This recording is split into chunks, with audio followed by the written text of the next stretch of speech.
रे जड जीव तारुणीवरा पूता कृता ही धरा दातारा करुणा करा वरमते द्यावी ओ गुरुजरा सर्वज्ञ श्री चक्रधर स्वामी की जय। गेल्या 41 दिवसापासून संपन्न होत असलेला हा श्रीमद महावाक्य निर्वचन प्रवचन सोहळा खरं तर आता आपल्या सर्वांना याची जाणीव आहे, पुन्हा जाणीव करून देणं अपेक्षित नाही आहे, परंतु आपण सर्वजण इथे उपस्थित आहात। मी चित्र पाहतोय, इथे गुणांचा सत्कार होतोय।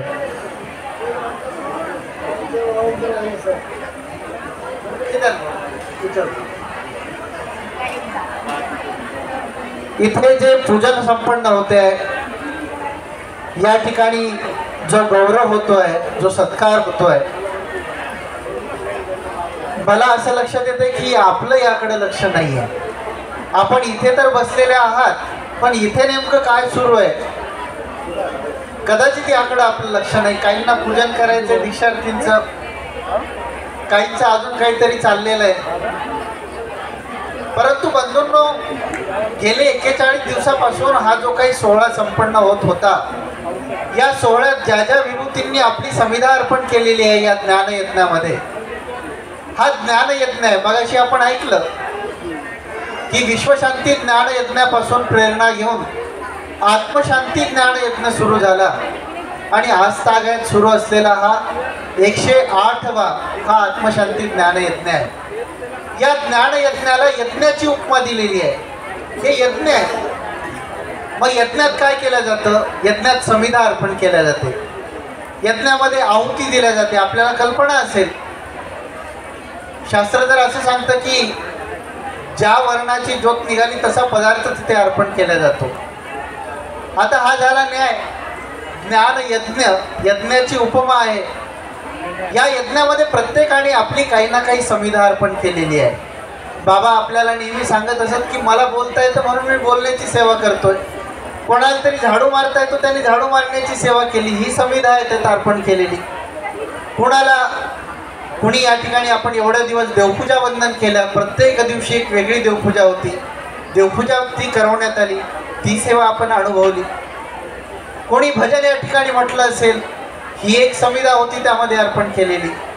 कुणी या ठिकाणी येऊन एखादी सेवा आणि व्यवस्थापन केलं असेल। अगदी तुम्हाला माहिती आहे, सकाळी मी चिंतनीला यायचो आणि सकाळी गेट उघडं असायचं, समोर लावलेलं जे गेट आहे गाड्या येण्यासाठी म्हणून, ते गेट उघडण्याची सेवा एखाद्याने केली असेल की तो रस्त्यावर उभा आहे, परंतु ही सुद्धा या यज्ञात अर्पण केलेली एक समिधा होती। लक्षात घ्या, हा जो दृष्टिकोन आहे, हा यज्ञाचा असलेला दृष्टिकोन, याच्यामध्ये समिधा अर्पण केल्या जाते आणि आज या यज्ञाचा आम्ही समारोप करत आहोत। आणि हे जे पूजन होत आहे, इथे जो सत्कार होतोय, या ठिकाणी जो जो काही गौरव केला जातोय, हा गौरव त्या सेवेचा आहे। हा त्या ज्ञानयज्ञामध्ये जी समिधा अर्पण केली त्या कृतीला अनुलक्ष करून हा या ठिकाणी गौरव संपन्न होतोय, हा सत्कार संपन्न होतोय। प्रत्येकाची वेगवेगळी समिधा आहे। आज आपण दीक्षा सोहळा पाहिला, दीक्षेचा अवसर या ठिकाणी झाला। एकाने आपली देहाचीच समिधा अर्पण केली। आपण यज्ञामध्ये ही पाहिलं असेल ना की बुवा नरमेध यज्ञ म्हणतात त्याला, तिथे आपला काय करावा लागतो? देह अर्पण करावा लागतो। आमच्या त्या उद्धरणाच्या टीकेमध्ये एक फार सुंदर न्याय दिलेला आहे, किती जैसे मनुष्य घटी देवता अवतरे आणि पुसतया जनासी विधान सांगे। तिच्यात एक शब्द येतो की देहाची बळी, देहाची बळी द्यावी लागते। ती देवता त्याला सांगते, बाबा रे तू आमका आमका नवस बोललेला होता, तू अजून पुरवलेला नाहीये। आणि मग तो विचारतो आता तो की बुवा मग मी काय करावं? त्यावरती उपाय सांगते की आमका आमकं कर। मग हे सांडणे, त्या लिंबू अमके तमके इकडे तिकडे टाक, अमकं तमकं। देहाची बळी तिथे द्यावं लागते, दोपाई चौपाईची बळी द्यावं लागते। या यज्ञामध्ये आज एका साधकाने आपल्या देहाची समिधा अर्पण केलेली आहे। टाळ्या वाजून आपण या साधकाचं स्वागत करूया। बंधूंनो, प्रत्येक संविधा महत्वाची आहे। इथे असणारा आपल्याला माहिती आहे की इथे स्टेजवर चटाई टाकायची सेवा असते, पटकर टाकायची सेवा असते, समोर जी मंडळी बसतात त्यांच्यासाठी गादी टाकायची सेवा असते। कुठल्याही पद्धतीची सेवा असेल ती या यज्ञाची एक एक संविधा होती। या यज्ञातलं ते एक अविभाज्य एक तो घटक होता। मग स्वयंपाकघरात असलेली वाढण्याची सेवा असेल, एखाद्याने कोणी बाथरूम साफ करायची सेवा घेतलेली असेल, कुठलीही सेवा असेल ती सेवा म्हणून या यज्ञामध्ये ती काय केलेली एक एक संविधा अर्पण केलेली आहे। आणि इथे जो हा गौरव समारंभ या ठिकाणी संपन्न होतोय तो या यज्ञाचा एक भाग आणि त्याच्या प्रती एक कृतज्ञता म्हणून हा या ठिकाणी संपन्न होतोय। मी फक्त आपल्याला याची जाणीव करून देतो की आपण नेमकं काय पाहतात, तुम्ही इकडं पाहत आहे पण नेमकं काय चाललंय तुमच्या लक्षात येत नव्हतं। बाबांनी माझ्याकडे माहिती दिला की बाबा तुम्ही सांगा काहीतरी। म्हटलं आपण जे पाहतायत त्याचा आणि स्टेजचा जो संबंध तुटलेला आहे, म्हटलं हा मी नक्की जोडू शकतो की इथे नेमकं काय आणि म्हणून हा जो या ठिकाणी सत्कार होतोय तो या गुणांचा सत्कार आहे। हे व्यक्तिपूजन नाही, महानुभाव पंत हा गुणपूजक आहे। गुणा सर्वत्र पूज्यन्ते, ज्ञानवृंद तो सर्वत्र पूज्य। ज्ञानपूज्य या परंपरेचे आम्ही पाईक आहोत, ज्ञानाचे पूजक आहोत, गुणांचे पूजक आहोत। आणि म्हणून या ठिकाणी हे गुणांचं पूजन, मग हे पाहत असताना आम्ही नेमकं काय, याच्यात आमची भूमिका काय? आता मी तर तुम्हाला सांगितलं की हे आपण पाहिलेलं आहे किंवा हे आपण पाहता, परंतु माझी याच्यात भूमिका काय, माझा रोल कॉल काय नेमका याच्यामध्ये? तर माझ्यासाठी यातली एखादी सेवा मला करता येईल का? एखाद्याने पाणी वाटण्याची सेवा केली, या ठिकाणी पूजनीय आचार्य श्री महंत श्री दुधगावकर बाबांचा सत्कार बाबा करत होते स्वतः, आणि बाबा या निमगावकर बाबा असतील जे प्रत्येक संचलन करत होते बाबा। मला यातली एखादी सेवा करता येईल का? यांनी यांच्या गुणाने साधनाला तोषवलं, पर्यायाने परमेश्वराला तोषवलेलं आहे। मला एखादी सेवा करता येईल का? मला बोलता येत नाही माईक हातात घेऊन, मला झाडू मारता येईल का? मला एखाद्या साधकाला पाणी नेऊन देता येईल का? मला एखाद्याला ताट वाढून देता येईल का?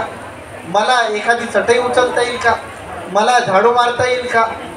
मला बाथरूमचं साफ करण्याचं काम करता येईल का? काल बाबांनी आपल्याला हजारे वाल्यराज महानुभावांचा अतिशय सुंदर उदाहरणाने दाखला दिलेला होता की केवळ तो महिला बाहेर नेऊन टाकण्याच्या सेवेने त्यांना संपूर्ण ब्रह्मविद्या अवगत झाली। ही संविधा आहे त्यांनी अर्पण केलेली। हे जे आहे हे खरं तप आहे। तप म्हणजे ते वेगवेगळ्या पद्धतीचं असलेलं तप। या आत्मशांती ज्ञान यज्ञाच्या माध्यमातून आज हा समारोपीय सोहळा संपन्न होताना आम्हाला यातला एखादा गुण आम्हाला घेता येईल का हा विचार करून जायचा आहे। यातलं एखादं जरी तप आम्ही जर स्वतःच्या अंगी बांधण्याचा प्रयत्न केला, मग ते वाचिक असेल, शारीरिक असेल किंवा मानसिक असेल, कुठल्याही पद्धतीच्या तपाचरणाने आम्ही त्या परमेश्वराला प्रसन्न करू शकतो। हा आमच्या या भूमिकेचा भाग आहे। ही भूमिका आम्हाला साकार करायची आहे आणि ती जर भूमिका साकारली तर निश्चितपणे मला वाटतं या महावाक्य सोहळ्याच्या या समाप्तीच्या सोहळ्याची खऱ्या अर्थाने पूर्तता झाली, हा त्याचा अर्थ होईल।